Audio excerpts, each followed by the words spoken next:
Hello, everybody, and welcome to our podcast. Let's talk about foster care and adoption. I'm your host, Kevin B., better known as Skeeter, and we have a co host this afternoon, Robert P.K. Mooney, author of A Foster Kid's Road to Success. And we're going to talk about it. Going to jump right on in. How you doing, Robert? I'm doing really well, Kevin. Thanks for having me. Good, good, good. Robert's from the great state of Utah. Been out there a couple of times and was able to take that breathtaking view that you got back in the background there. So, Robert, tell us about yourself.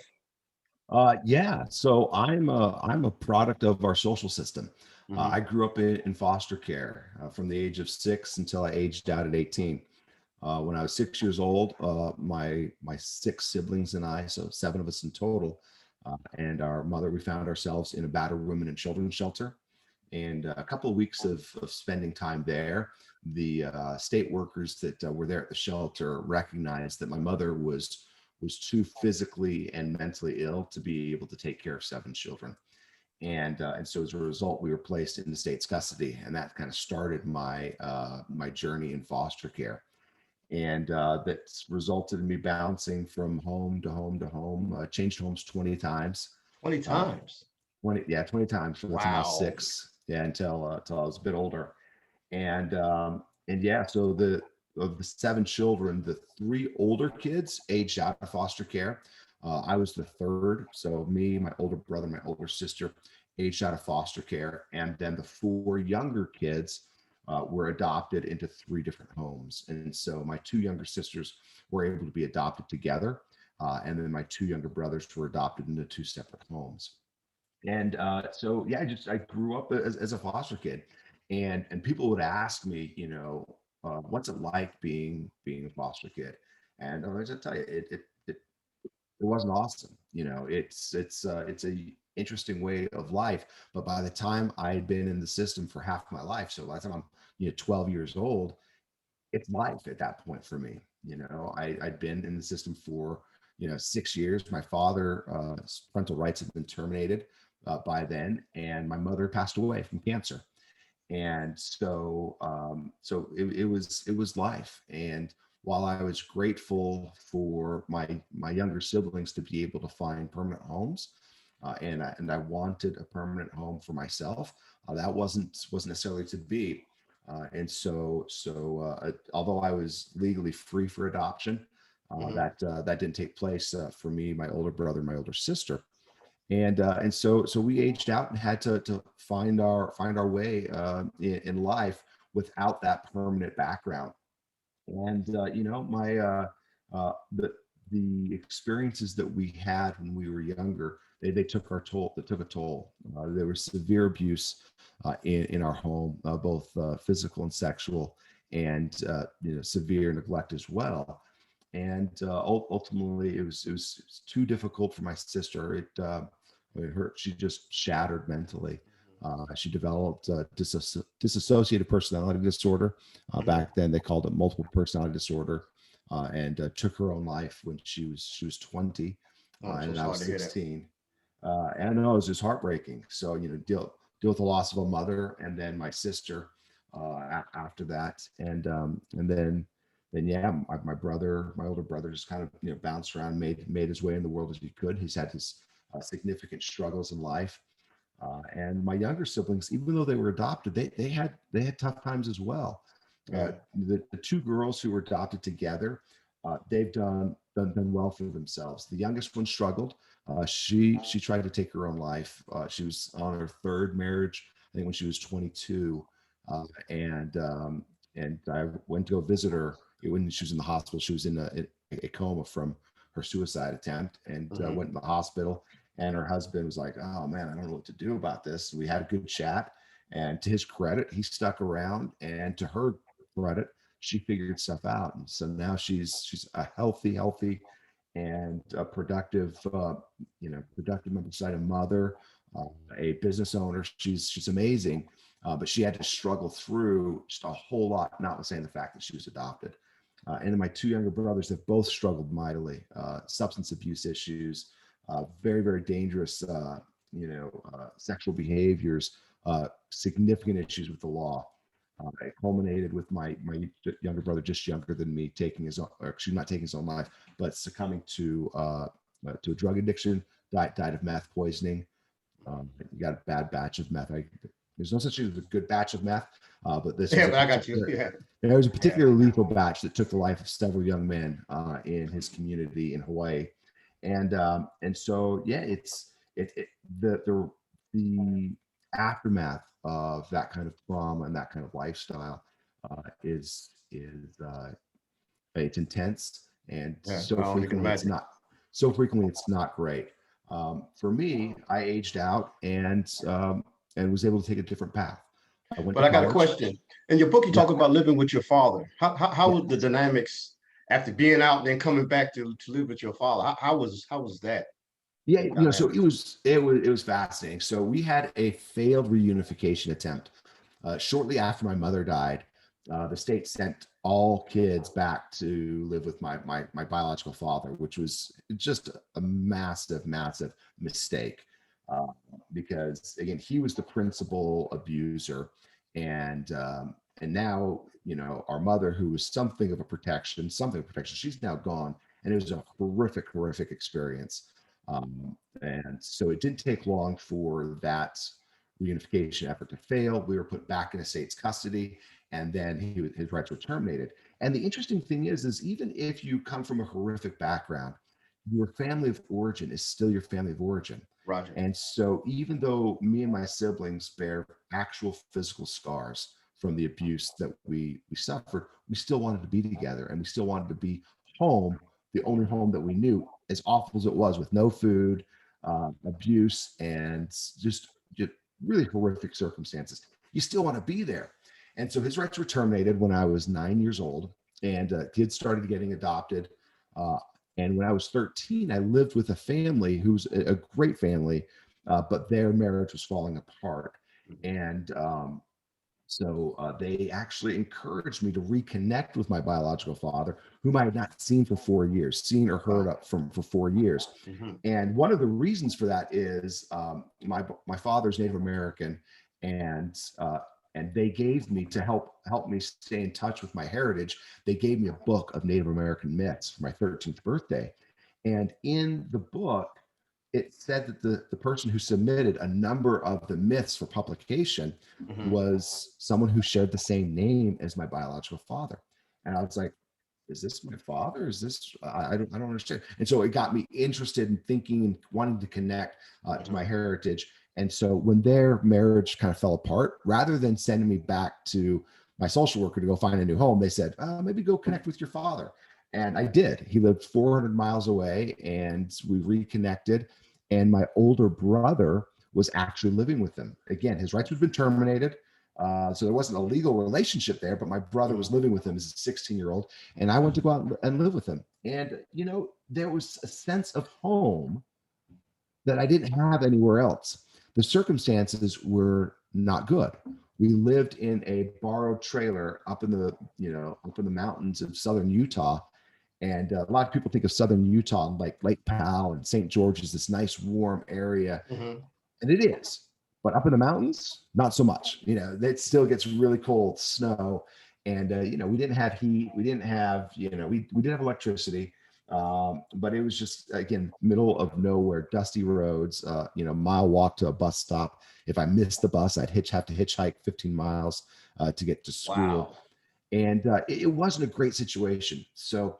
Uh, Although my father had progressed enough in his personal healing to not be physically abusive anymore, there was still an immense amount of neglect. And, so as a 14-year-old, and my older brother's a 16-year-old, we found ourselves alone in this trailer a lot. He had remarried, but his wife didn't live at that trailer. She had another trailer, 15 miles down the mountain, and he spent most of his time there. And so it was basically you had two teenage boys from very, very rough backgrounds with no supervision. And so anything that you could imagine, the kind of trouble you'd get into, both with the law and other things, if you can imagine it, you're right, right? I don't go into details about that, Right. but Right. yeah, we were wild, Lord of the Flies, sort of just crazy, You're, crazy boys you're on your home basically. on our So own. Exactly. yeah. So And then one day as you know, my father was very, very charismatic. And so again, he could get people to let him live in a borrowed trailer. They would loan him cars to be able to use. So one day we're driving up to the trailer in a borrowed car, and he drops this bomb on me. And he said, you know, Robert, I think it's time that we bring your younger brothers and sisters home. And by this time, I'd been living there for a number of months and saw how bad it was. right. Right. And I was like, that's a bad idea. I don't think that gonna And work. Right. Right. and Right. he did not like that. Right. He took that as a personal insult on his manhood or something. And he's like, well, why do you say it's a bad idea? I was like, we don't have food, we don't have clothes, we don't have supervision. But what's worse is my younger brother had already been adopted, and the other three were in the homes that would adopt them. They had permanency, they had lives, they had support, and he wanted to take them away from. I don't know how he was going to do that, but he wanted to take them away from that and bring them to this. Yeah. And so I tried to explain as nicely and respectfully as I could, but quickly the conversation it devolved into anger and then into rage. As we got back to the trailer, I got out of the car and he followed me back in, and inside of the door it culminated with him trying to prove how much progress he made. And he just yelled at me. He's like, "Why do you think I don't beat you and your brother anymore?" And it's one of the only times he's ever acknowledged that he was physically abusive to his children. And my immediate response was, because we're bigger than you, Bigger. Yeah. right? And Yeah. so here's the situation. So at 14, I was 5'11". At Uh-huh. 16, my brother was 6'1", and we were both very physically active, something of some good solid specimens. Right. Nevertheless, he was 5'9", but he was a full-grown man. And I didn't quite comprehend at 14 that there's a difference in physical power between a 5'9" full-grown man and a 5'11" 14-year-old. Right. And so my response was, you don't beat us because we're bigger than you. And so taller, yes. Broader, no. Bigger, no. And so I think he took that as an opportunity to then now turn it physical, and thinking that it was now justified to turn it physical. And so it challenged me to make it physical using some very, very inflammatory and Gotcha. Yeah. just trying to make it physical. And I don't know that I'd ever backed down in a fight in my life. My brother and I had gotten in lots of fights. Like together, we had gotten in street fights. And I tell a story in my book. When I was first in foster care, a bully took a swing at me. I stabbed him. I stabbed the Yeah. I kid saw that. Yeah. Yeah. as a small child. So I was no stranger to physical confrontation. And in my, immediately I'm like, oh yeah, this guy deserves it. Right. This guy, the things that he did to me, to my siblings, to my sisters, all right, he deserves it. And he's literally asking for it. So everything in my being is wanting to physically lash out at this guy. And he's literally asking me for it. And as I'm about to throw that first punch, time kind of stopped for just a second. Choice. And thought came to my mind. It said, you're about to hit your father. And I just realized for the first time, I didn't have to do what my body, what my trauma brain, my emotions were asking me to do, and what the guy across from me was literally asking me to do. I didn't have to do any of that. I could do something else, right? I could go to the back of the trailer. I could kick him in the nuts. I could turn around and walk away. And that's ultimately what I decided to do. Is I walked away, walked to my nearest friend who had a phone about a half mile away, and called the police, and they came up and got me. And in process of time, I was back in foster care. And that was a watershed moment for me, uh, when I realized that I had the ability to choose for myself. So for so long, since I was 6 years old, right, 8 years of my life, I'm bouncing from place to place to place, and I'm being completely reactionary. I'm a product of my trauma, and I viewed myself as the victim.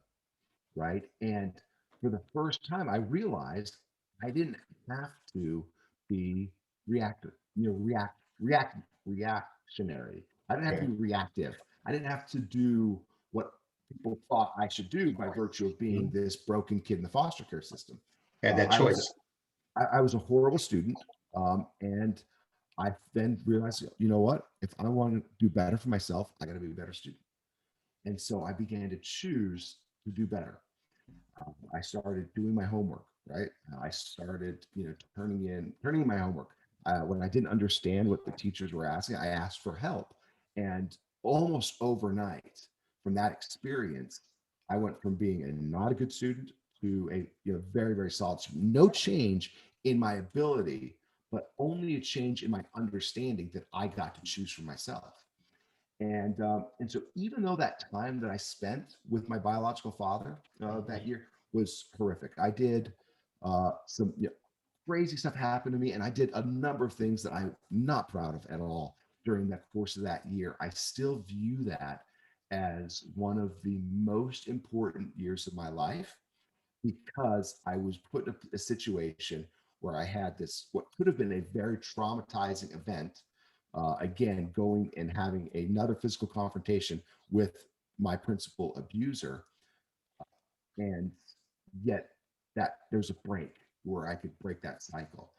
And so I'm grateful for the experience, as hard as the whole thing was, because I learned a very, very important principle. And I was young enough that I could start putting into practice.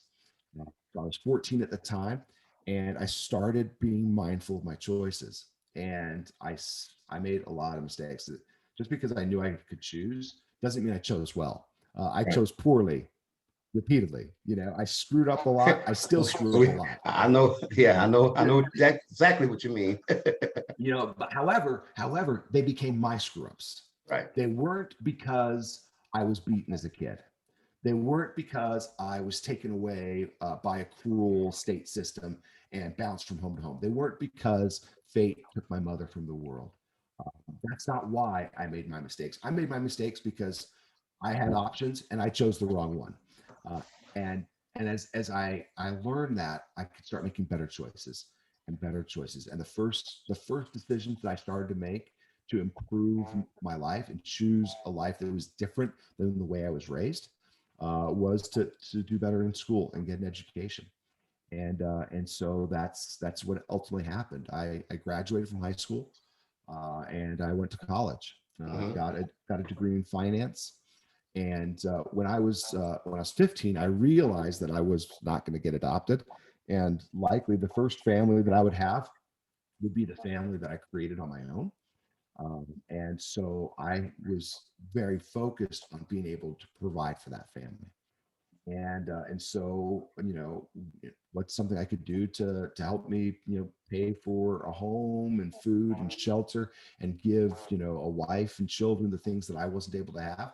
I ultimately chose to go to law school, and some people go to law school to change the world Mhm. and be a social justice champion. That wasn't me. I was there to make money so that I could take care of a family. That was my focus. Right. I got married and I have 5 beautiful children. uh, my oldest is a junior in college, and my youngest is a little baby that we adopted, who otherwise would have gone to foster care from the hospital because of her mother's history. She had lost another child into the state system, and this baby, because of significant drug use and other issues, was going to go into foster care from the hospital. So my wife and I were able to adopt her, and she's joined our family and been such a blessing. And so, yes, I went to law school, became a lawyer, was very successful in what I did, um, and really, really enjoyed my professional practice. However, people would ask me all the time, it's like, hey, if you weren't a lawyer, what would you want to do? And I was like, oh man, I would write books, is what I do. I'd love to I love writing. I love fantasy. I grew up, my escapism when I was in foster care. Everyone needs a place to go when things are really, really bad, right? And so I turned to sports. I turned to music, and I turned to fantasy, like, books, Hardy Boys, Batman, Mhm. comics, whatever, some sort of escapism. And so I would love to just write books. Well, that profession that I chose, while very, very fulfilling on a professional level and allowed me to support my family, it took me away from my family a lot. I traveled the world in my position, and became very world renowned in my field. But that took me away from my family. And for me, the whole purpose of me getting a law degree and working really hard was to take care of my family. And I was able to do that. And I realized that if I didn't have to keep doing that so much, but I chose to keep doing it, Mhm. was I really doing it for them after all, or was I kind of doing it for myself? And so I chose to walk away from it. At the time, I was the general counsel of a publicly traded company.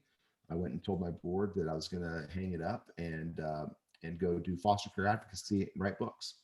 And they were disappointed but supportive. And it took me Mhm. about 6 months, a year to find the right person to take my position. And, when you're an executive of a publicly traded company, you just can't walk away, right? Roger. That's Yeah. not Mhm. responsible.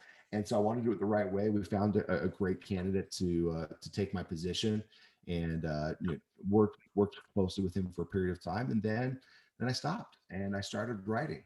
Started working from home, being with my children, and writing. And my first book I wrote was the one that you showed before. It's called The Foster Kids Road to Success. My entire professional career, people would hear my story and Mhm. they'd say, "Oh my gosh, Rob, you've got to write a book." And I'm sure you've heard that yourself, right? Um, and and so I started to write a book, but not that book, not a book about my journey through foster care and how bad it sucked to be in foster care and change and change and change and change and dealing with loss and suicide and drug abuse and mental health. That's not what the book is. It's not my journey through foster care. Instead, I thought, wouldn't it be more helpful if I wrote a book to foster kids, to teenagers, especially in the foster care system, foster kid to foster kid? Hey, I know what you're going through. I get it. Here's what you need to learn and internalize in order to be successful after foster care. And so instead of a story of here's my life and how, I was able to overcome, that's not it. It's all right, hey, buddy in the foster care system, right? You got to learn how to do this. This is really important. Here's how I learned it. I tell enough of my story so that the kids know when they're reading it, hopefully from the very first few pages, Yeah. holy crap, this guy They, gets it. yeah, they He got that gets it. connection. Yeah. Yeah, right. There's a connection. Like he gets it, and then it's an easy enough of a read. It's a fast read. It's not long, and there's only 6 chapters, 6 principles that I cover that they can say, all right, I can apply this in my life. And oftentimes, when people think of a guy who's been a lawyer and Mhm. successful in business, you're like, all right, well, that's you. I could never do that. So I make sure that the kids know how much I failed along the way, right? Educationally, I tell a story in the book where I found out I was known to be the worst student that my seventh grade English teacher ever taught in over 30 years of teaching. Literally the worst. Not And how bad was I? I was so bad that 5 years later, she was still telling all of her students that by name, call me by name. Don't be like Robert Mooney, who was the worst student I've taught in over 30 years of Wow. teaching. Wow. That's how bad of a student I was. I literally failed an entire semester of college. Yeah, An I saw entire, that. It yeah, didn't want to tell you the cooks. You didn't want to tell them about that either. Huh? yeah, Yeah. no, yeah, Yeah. I'm totally ashamed of that, right? Yeah. And so I want the kids to, there's enough of my story in there for the kids to be able to say, oh my gosh, all right, if this guy can do this, all right, guy who failed, the worst student ever, guy who failed college, can go on and do things with his life. I can do that too. So hopefully it's inspirational. And so what I've done now is I've gone back to my professional colleagues who always told me, hey, Rob, you got to write a book. And I've gone back and I said, hey, listen, uh, you want me to write a book. I didn't write that one, but this is what I wrote. And I tell them about it. And then I ask them, I say, hey, I want to be able to give this to kids in the system. All right, I don't want, no teenager in foster care is going to go to Amazon and spend $13 on a book, a self, help book. Very, very few. And I don't want foster parents or social workers or advocates to have to pay for that because they have limited resources, and I want them to use those resources to help the kids in other ways. So will you, successful lawyer, you successful business person, work with me, work with me, buy these books, and I'm going to go get that in the hands of those foster kids. And so that's how the book gets distributed mostly. I mean, several hundred have been bought on Amazon, Mhm. and that's fine. And I appreciate that. But the way that the books get distributed mostly is that, people have bought several thousand copies, and now I go and I distribute that to either teenagers in foster care, kids who've recently aged out, or the organizations that serve them. Foster Outstanding. parents, when they find out about the book, they're like, "Hey, Rob, I've got 2 teens in foster care." It's like, let me send you 2 copies. And so that gets donated to organizations that serve teens in foster care and the like. And now I spend my time doing foster care advocacy. I speak to groups across the country. Mhm. Sometimes it's foster kids that are in transition to adult living programs, trying to get Success for Life programs. Depending on what state they are, they call them different things. And sometimes I speak to groups of foster parents. Sometimes I speak to groups of social workers and caseworkers to try to help them understand what it's like to be a kid in foster care and what it takes to age out successfully. And so that's what I do now. So instead of doing the law thing, Mhm. which again was very, very fulfilling, I go and do foster advocacy. And that's what I do now. Outstanding. You got the 6 steps going on in your books without diving deep into them. What are them 6 steps? The very first step is understanding that they have the power within them to do it. Now, I don't define what it is for them. Right. Mhm. I would suggest to them, and I do suggest that I hope your it includes developing lasting, meaningful, deep human connection. Because so many of us foster kids, we were deprived that growing up. We were deprived that because we had counterfeit connections with our families of origin, right? Abuse, neglect, being used by our parents, Yes, um, sir. and so we've been robbed of those true, meaningful, deep human connections, and or because of our trauma, we didn't let ourselves have those deep, meaningful human connections. So I hope for kids that one of their it is to have those kinds of relationships. But the reality is they need to understand that they can do it, whatever it is, whatever their it is, because they've been told that they've I been can't. told by people like that they can't do it. They've been told by their teachers, "You're the worst student I've ever taught in my life. You're going to amount to nothing." I don't know how many times a teacher told me that I was going to amount to nothing, right? Which is a shame. And so they've been receiving these messages, and their traumatic backgrounds make it so they feel like, all right, I'm a victim. I'm a lifelong victim. And that's what it's going to be. I want them to understand that they can do whatever their it is, just as long as they know that they don't know that they can't. So long as they disregard what they hear from other people or what they hear from themselves.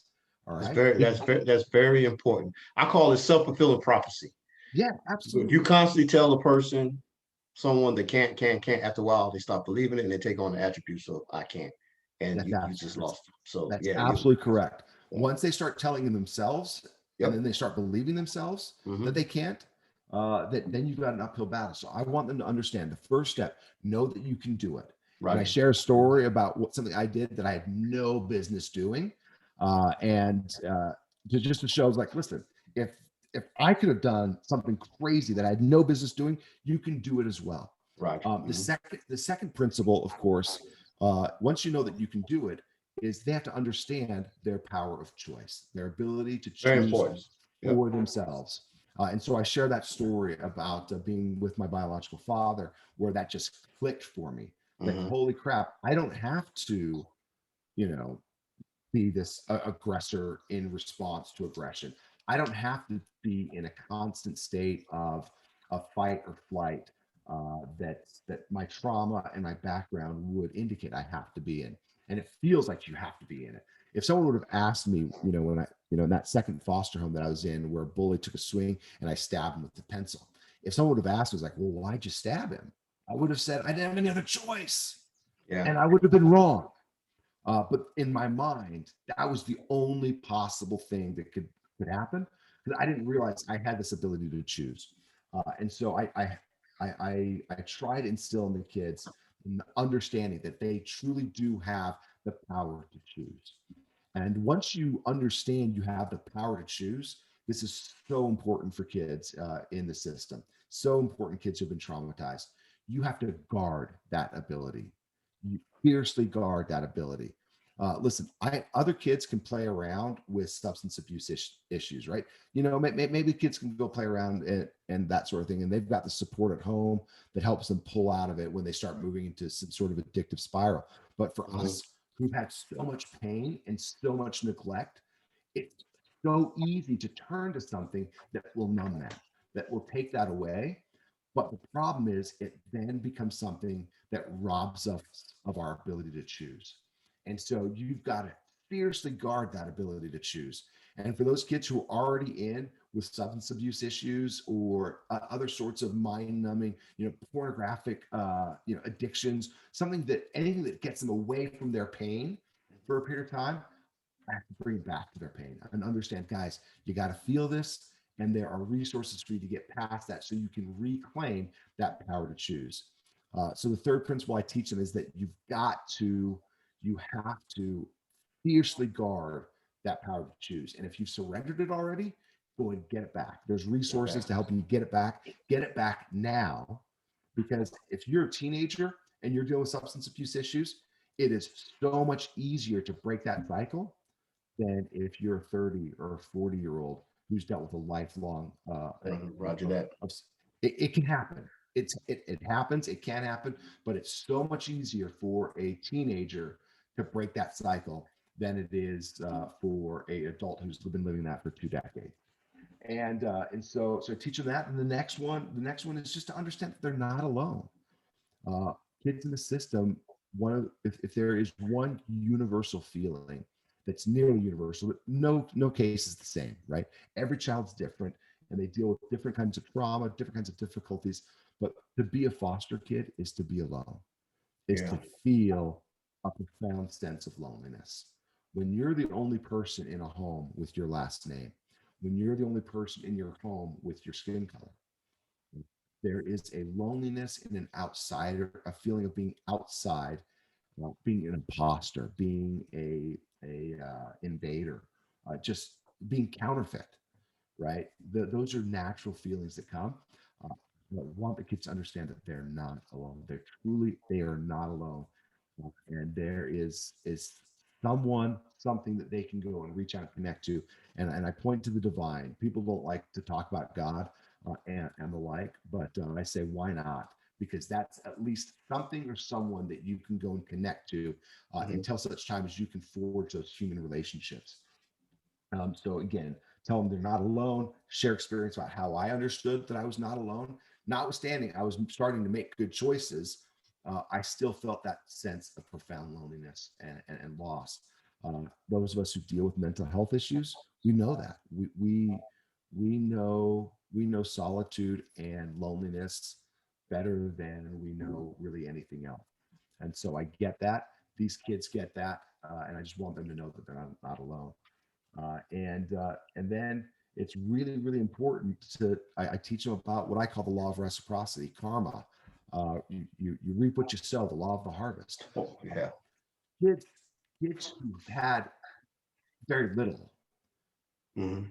it's counterintuitive to go out and give, right? Because I've got so little, I got to take what I can get. Like if you've been deprived of food as a child, and you've known true hunger, when you have food, we see this all the time. You start hoarding food. I did that myself. Hey, there's food here. I'm going to sneak out in the middle of the night and go to the freezer and eat whatever I can, because it's available to me. So kids who have been deprived often want to take for themselves whatever they can get, when in reality there is a universal principle that if you are able to go and give of yourself, of your means, whatever it is, that ends up coming back to you. It comes back to you in fascinating and unpredictable ways, where you end up finding ways to succeed as you go find ways to serve other people, notwithstanding your want, notwithstanding your lack. If you can go find ways, even if it's your time, it's your experience, if it's lifting other people up, somehow you get lifted at the same time and you Yep. find yourself in a better position than you had been in your extreme want. It's a fascinating concept and it's counterintuitive. And so I teach the kids that they got to start throwing good out in the universe, Yep. and watch it come back. Come back. Yeah, I'm 100% on board with that, and it works. Believe me, it works. It's real. It's the Yeah. craziest thing. And I see it more and more and more in my life. And I can recognize it for what it is. And then, of course, the final thing it's absolutely critical is education. If you're going to break the cycle of poverty and neglect that you experience, you've got to get an education because the world's going to pay you largely what they think you're worth, right? You need to go and develop skills that someone's going to pay you to do, and whatever that could be, right? So Right. I ended up going into college. College isn't necessarily for everybody, and I don't tell It's kids, "Hey, true. you got to go to college," right? Right. But you do have to go and develop skills that people will pay you to do. Right now, I've got a 14-year-old son, and he does not. He is crazy intelligent. He hates school. School is not his jam, and so getting to do assignments not his thing. But he's doing it. He's getting by in school. But what's he also doing? He is developing immense skills in other areas. He started. He said, I would really like to forge. I like to blacksmith. I'd like to make knives." And so he makes knives. And guess what? People pay him to buy his knives.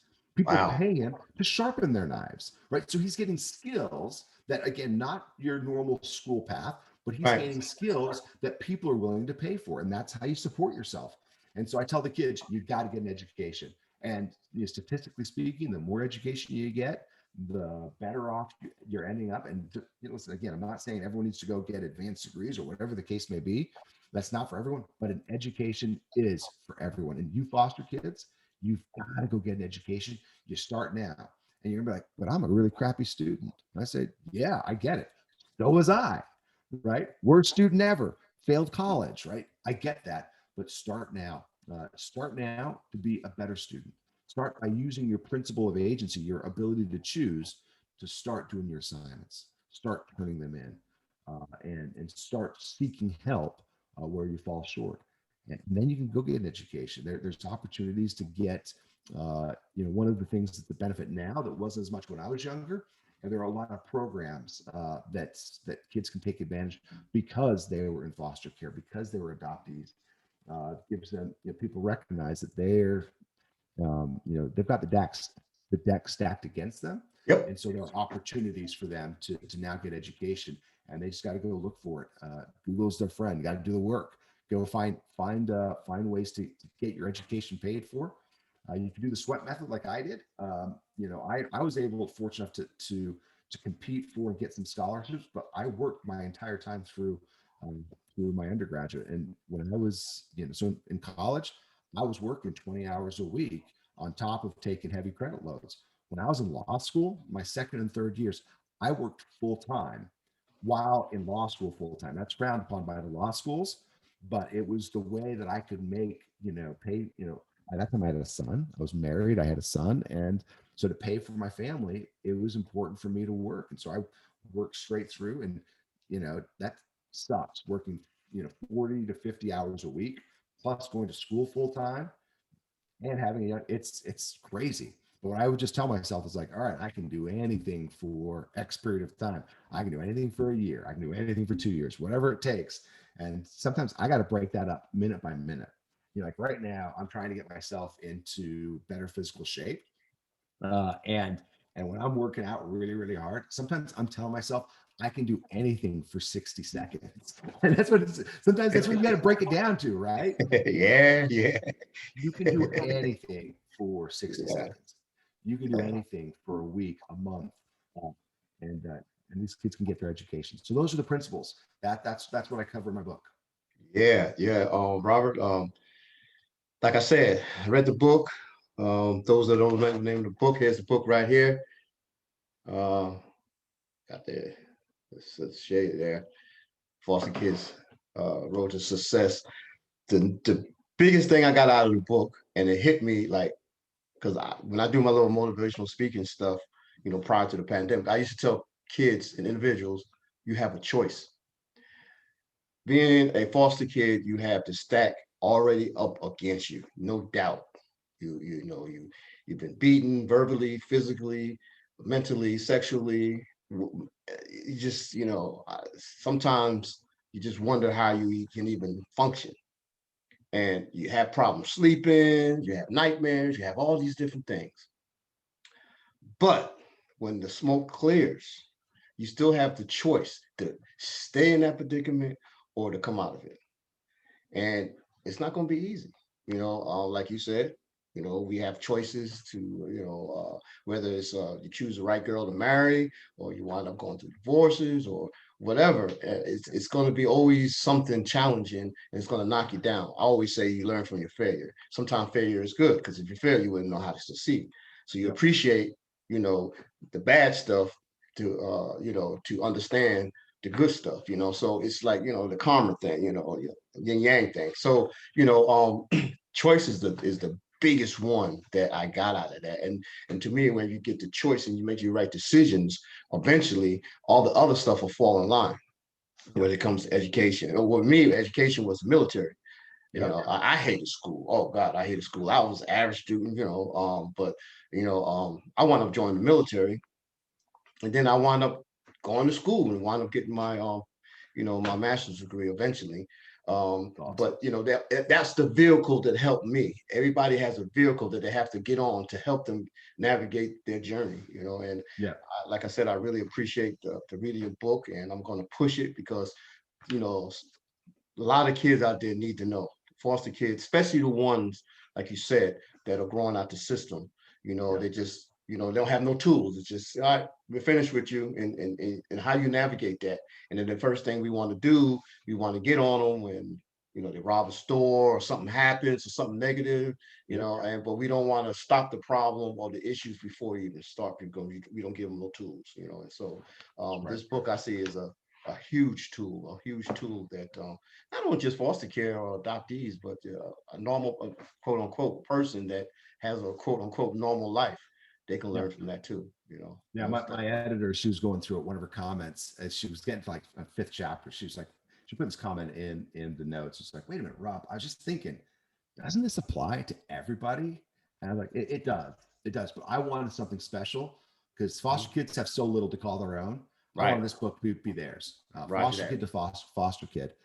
So I appreciate it. And also thank you for your service. I mentioned military service as a possibility to meet two of those things that I shared. Number one, you're serving, so you get the law of reciprocity in your favor. Right. Hmm. And so I think that's amazing. And then it gives you an opportunity for education as well. So, Hmm. thank you for your I service. And I appreciate it. know it's not for everybody, No, it's not. but I thought it wasn't for me either. I love it. I love it. I appreciate the people that do.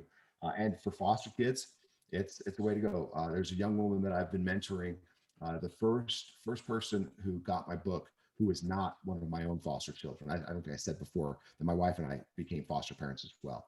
But the first people I gave the book to were four of my last four foster placements before the book came out. And then they'd moved on and gotten adopted by a family, and I gave that to them. But the first person besides my own foster kids who got the book was a young woman in Florida, and she's doing everything right, and she chose to use the opportunity to get her school paid for through serving in the military. So she's in the ROTC program, and even though she's doing everything right, it's still hard.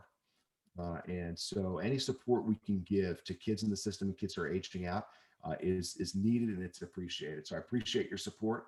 If anyone wants to help in that cause, they can go to my website, robertpkmooney.com. There's a spot in there where there's you can link to go to a nonprofit organization called the Christmas Box International that's been helping foster kids for over 25 years. You can go donate funds specifically to purchase the book, and then the purchases copies of the book, and I get it distributed out. People can go buy it on Amazon. That's great, and that's fine and all. But the way that it's making the most impact is for those donations to come to the Christmas Box International, and for those books to get purchased. And then I send them. When I speak to groups of kids, and I get requests from Los Angeles County all the way Mhm. down to Florida to New York. I think so far the copies of the book have been sent to 18 states. And I'd love to get a Outstanding. copy into every one of the teenagers that are in care, uh, so that at least they have that opportunity to utilize it, hopefully be inspired by it. And but that's a way people can help is by going to my website, clicking that link that will take them to a nonprofit's website where they can go donate, and then those books specifically go to kids in foster care and the organizations that serve them. What's the name of the website again? RobertPKMooney.com. So just my name, RobertPKMooney.com. And on that website, there'll be information about donating a book, donating copies of the Foster Kids Road to Success. You can donate as many as you want. I've got people who will donate one book at a time. I love that. That's amazing. And then I've got people who will donate a couple hundred books at a time. Also amazing. Anything helps. Anything's appreciated.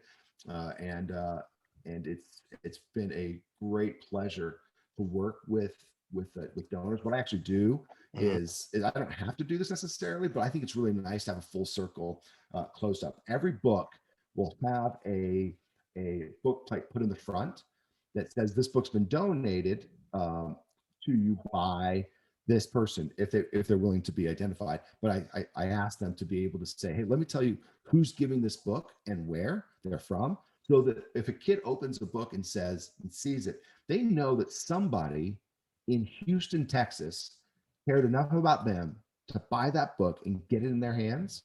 And then what I do afterwards is I tell the donors, after their books have been shipped out, the ones that have their book plates in it, I'll reach out and say, hey, I really, really appreciate your support.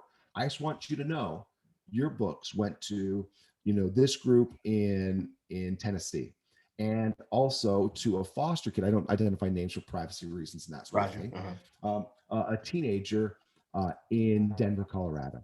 And so Outstanding. they know that it's actually in people's hands and making a difference, and they really appreciate that. The donors do, and so I do that as well, just to kind of create that full circle. As these people have given of their means to go and try to help people's lives, I try to give back to let them know it's out there, and it's in kids' hands. I'm definitely going to put your website in the description there, Thank you. so that helps you out. So in closing remarks, um, what would you like to let everybody know in reference to your calling? I mean, and the process of, or not the process, but aging out of foster care. I mean, what would you like to leave with everybody? Here's an interesting thing that I wasn't going to say. I think when we started, but I think I feel like I'm going to change it up just a little bit. Mhm. And that is, everyone can do something. That you can lift where you stand, and there's things that you can do. Donating books, that's great. But for any of your listeners who've thought about going into foster care and possibly opening their hearts and their homes to kids, you're going to get a form, right? And they're going to say, hey, what kind of kids are you willing to take into your home? And we got that when my wife and I were becoming licensed foster parents. And as we're going through that form, it's like, ooh, kids that are physically abused and now they're physically reactive. It's a little scary. I don't know that I'm able to deal with that. Kids with substance abuse issues. I'm not sure if I can do that in my home. And so they're thinking, all right, I just want these little babies who aren't as traumatized. Going through that list: kids with mental health issues, kids with school issues, kids who are sexually reactive, kids that are sexually active. And as my wife was going through this, and she was thinking, with our young family, what would I be willing to bring into my home? She's like, I don't think I can do this. I don't think I can do this. And she kind of went down that list. And I said to her, when it was all said and done, and she had filled out the form, I said, hey, honey, I will do whatever you want to do. We're gonna do that, because I'm just grateful that you're willing to foster kids, and we'll do whatever I want you to know. by checking those boxes of what you wouldn't be willing to take into your home, you would have disqualified yourself from having me. Wow. And so just because these kids have these backgrounds and these traumas and these physically acting out, sexually act, all these different things, that doesn't mean they don't have an amazing potential. And so I want the people who are willing to open their hearts, try to open your hearts to teens. That they may be battered, maybe broken and bruised, but I promise you, inside there's a future lawyer, future author, a future husband, a future wife, a future mother, future father. There is immense potential in these kids that you can help unlock. And so, for those of you who are thinking about fostering, please open your heart, open your home, say yes, and let your faith overcome any fears you might have. Roger that.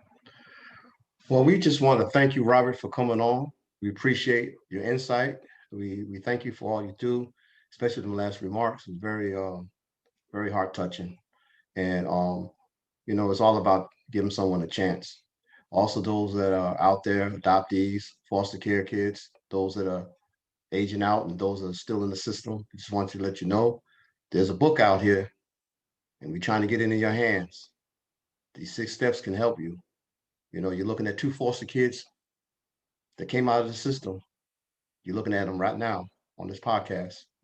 And if we can do it, you can do it. So that being said, just want to leave you with the thought that we always try to leave with individual foster care adoptees. You're strong, you're powerful. Don't let no one tell you that you can't do anything because you can be all you can be, as the Army used to say back in the day.